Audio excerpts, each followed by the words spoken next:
Selamun Aleyküm ve Rahmetullah. Selamun Aleyküm ve Rahmetullah.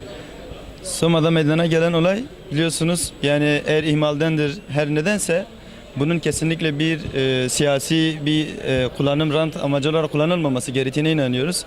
Allah-u Teala'dan o insanların o kardeşlerimize rahmet, ailelerine de sabır niyaz ediyoruz. Öncelikle Soma'da yaşanan elim olaydan dolayı ülke olarak büyük üzüntü duyuyoruz. Soma'da 285 tane şehit kardeşimiz varken 76 milyon da yaralı var. Bizler o ailelere sabırlar diliyoruz. Üzüntülerimizi bildiriyoruz. Bizim için olay doğuda batıda yaşanmış hiç fark etmez. Hepsi bizim kardeşimizdir. Soma'da yaşanan faciayla ilgili olarak şunu söyleyebiliriz. Vefat eden tüm kardeşlerimize Allah'tan rahmet dilerken yakınlarına sabrı cemil niyaz ediyoruz.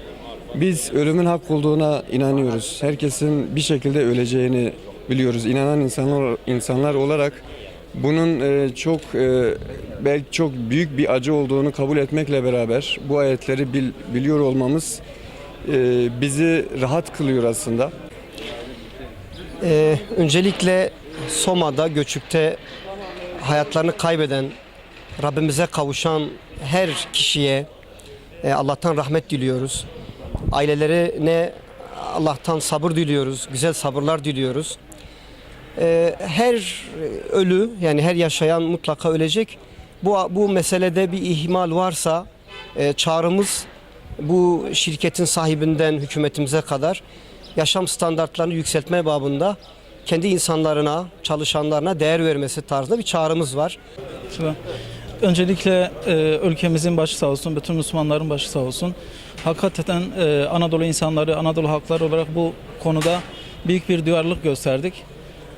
Gönül isterdi ki Batı'daki kardeşlerimiz de aynı şekilde Roboski'deki meydana gelen facia karşısında da aynı duyarlılığı gösterseydiler. Ama şu olay şunu gösterdi ki bu ülke gerçekten de artık birlik beraberlik içinde yaşamayı öğrenmiş.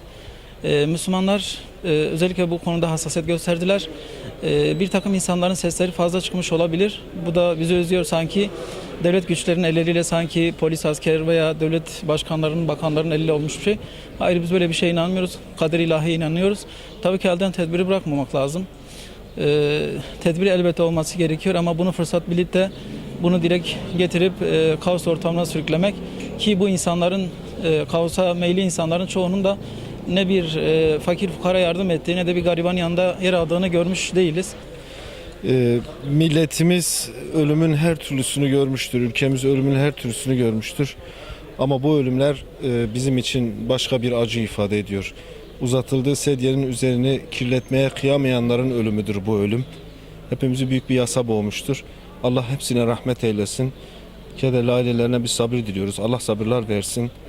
Soma'daki bu elim kazada ölenlere Allah'tan rahmet diliyorum. Yakınlarına da başsağlığı diliyorum.